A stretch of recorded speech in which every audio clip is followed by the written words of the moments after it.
about what a very sad day today is for the justice system of this country.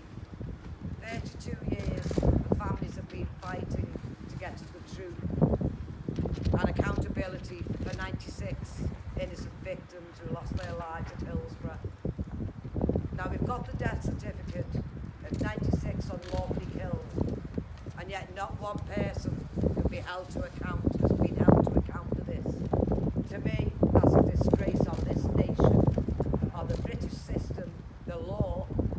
Things have got to be changed within this country.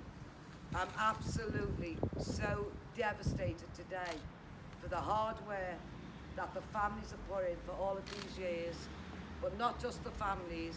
We've got to go with the HIP report, what the HIP done, what Andy Burnham done when he stood on the cop and took the message back. Justice for the 96. He listened to the fans, he listened to all of them. What a great, great achievement we got when we got the inquest verdict overturned and 96 were unlawfully killed. To end that off, what a disgrace to end the 32 years of how much it's cost this country, the taxpayers. What a disgrace when COVID's going on, a pandemic, when people are dying in hospitals looking for money to help, and all this money has been wasted on a system that we've had that is so corrupt. And today I just felt that trial on them three was a cover-up over a cover-up. That's exactly how I feel, and I am so angry. Until we can do something to change the system in this country to make it a level playing field, then unfortunately ordinary people will never get anywhere with the system that we've got. So I say to all of you, we've got to stand together and try and do something, because the law in this country is one ass. What chance has any single person got when 96 people can be unlawfully killed and no one can be held to account? We all should be ashamed of ourselves for allowing that to happen. And I think we need to do something to change it. Unfortunately, the families can go no further. They are tired, they are getting old. A lot of them have gone to the graves tormented. And to me, that is a disgrace. They've lived their lives knowing the wrongs that they've done. And to try and blame our fans when we exonerated them in 2016, we cleared our fans' names. They done nothing wrong that day. They done absolutely nothing wrong. The only thing they done wrong that day was go into that bloody ground. Just go into that ground. And they tried to bring our fans into it again at this trial when we've already cleared their name. And to me, that's so sad for our fans as well, and for our city as a whole. And all I can say on that is I'm very, very angry. I've tried for 32 years, done everything that the law, the system has wanted us to do. You can't say nothing, Margaret. Keep your mouth shut. There's a trial going on, there's this going on. Well, enough is enough now. The trial is over, we can't go any further. And I'll say what the bloody hell I like. And what I'm going to say is, what a disgrace the system is, and what a disgrace the CPS were at that trial. They didn't do the job properly. If they'd have looked. And what message, by the way, can I just tell you all, what message is this sending out to the police? Now it's all right, guys, you can alter statements to clear yourselves. Don't worry about it, you can get away with it. To me, that's got to stop. And we've got to make sure, as I said before, this has got to be a level playing field for each and every human being. We are all equal in that respect.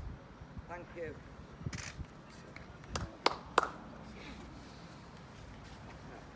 Today's decision is a stain on the judicial system in this country. Fans have been let down, the survivors have been let down, and of course the families of those who were lost on that day have been let down. But so has everybody in this country been let down, because it's proven that we have a stacked deck of a judicial system. We went through the longest coronial inquest process in this country's history. And fans were not only exonerated, but the burden of proof was proven that those people who died, 96 supporters, were unlawfully killed, and yet nobody to date has been held responsible, and it looks now that nobody will ever be held accountable. And it is a disgrace, as Margaret said, on this country. It's a sad moment for us all, really, when we believe that we do live in a country that we are all equal under the law. Obviously, some people are more equal under the law, and we need to look at what the decision is. I think this is the end of the process, in all honesty. I don't think there's anywhere for anyone to go. I just really feel sorry for all those people who yet again must feel as if they're being slapped in the face, and that this whole system has let everybody down yet again, and something needs to happen.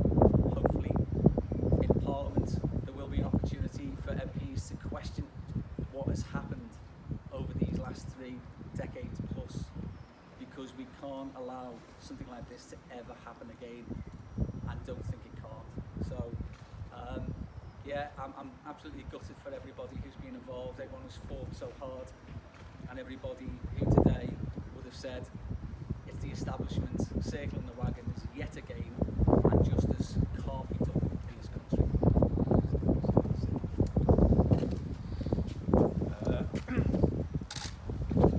Well, I suppose to agree with everything that Steve has just said, and Margaret. Steve and I have been at Margaret's side and the side of the families the last decade or more, and we've heard those things, Margaret, when they said them to you. Show no emotion in court. You can't speak. You can't challenge this. And you did it. You did everything that this country asked of you. Everything that this country asked of you. And we were there for you, giving you that support. But even in these circumstances, 96 people unlawfully killed. As others have said, there's no accountability. What message does that send out about justice, or the lack of it, in our country? Does that not tell you something? That the system of this country is wrong? I've seen it, we've seen it. We've been in there in the court, even in this recent trial in the court, and we've seen how the scales of justice are weighed against ordinary people as they try and get justice and accountability.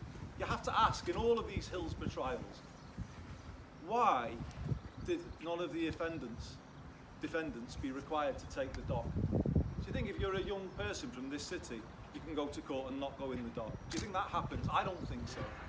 So why did that happen? Why was there not people being held to account in the courtroom? And then you have to ask yourselves, as Margaret said, why did we have another inquest in 2016 at huge public expense, which unequivocally cleared the supporters of Liverpool Football Club? Unequivocally. That was a multi-million-pound process that went through things in the most thorough detail, and the supporters of this football club behind me were comprehensively cleared by that process. So ask yourselves this: why then, in a courtroom in Preston, and why in a courtroom in Salford, have people representing the authorities of this country been able to say again that things were done by Liverpool supporters, when that already has been proven not to be the case? How can another trial allow that evidence in front of a jury? How can that be allowed to happen? So we feel, I don't know what we feel today, T.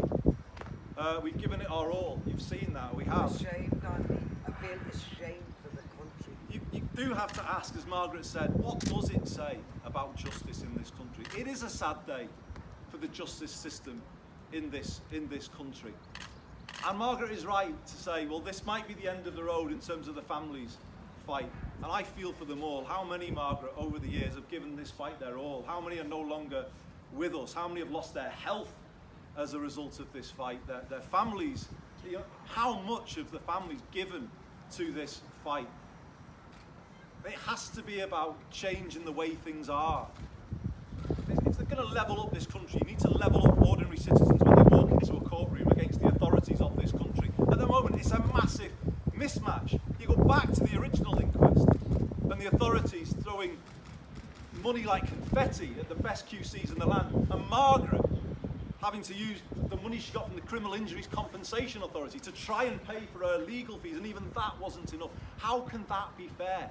How can you have justice when bereaved families in this country go into courtrooms or go into inquests against the authorities where they are facing the most highly paid QCs in the land, paid for by public money, but they as bereaved families don't have the same? And the odds, as I said, are stacked against ordinary families from the very beginning, and that is what has happened here. That is the story of Hillsborough. These families have fought against impossible odds, and they established the truth in 2016. But sadly, the establishment of this country has sought to undermine that truth, and again suggest that Liverpool supporters played some role when they didn't, when the public inquest completely ruled that out. And that is why change is needed in this country, to even up the scales of justice in favour of ordinary families against the authorities. It is why I proposed a Hillsborough bill when I was in Parliament, to give families like Margaret and others parity of legal funding when they are at an inquest where the state is involved. That is the very minimum we should be demanding, that at least it's a level playing field when people walk into those courtrooms and they face the full weight of the British state. What chance do they have if they haven't got that legal representation? But it's happening to families now. It's still happening to families today. So it's why I put forward a Hillsborough bill. And it's why I say to members of Parliament from all sides of the House of Commons, you now should put that piece of legislation onto the statute book. And you should even up the scales of justice in this country, because we see history repeated time and time and time again, where ordinary families go through this process and at the end there is no justice. We need justice in this country. We will still fight for justice for the 96 by changing the law of this country to make it much fairer than it currently is, because the way things are, there is no justice for ordinary people. And I'm sorry, that's the only thing I can conclude after what we've seen today. Thank you very much for listening.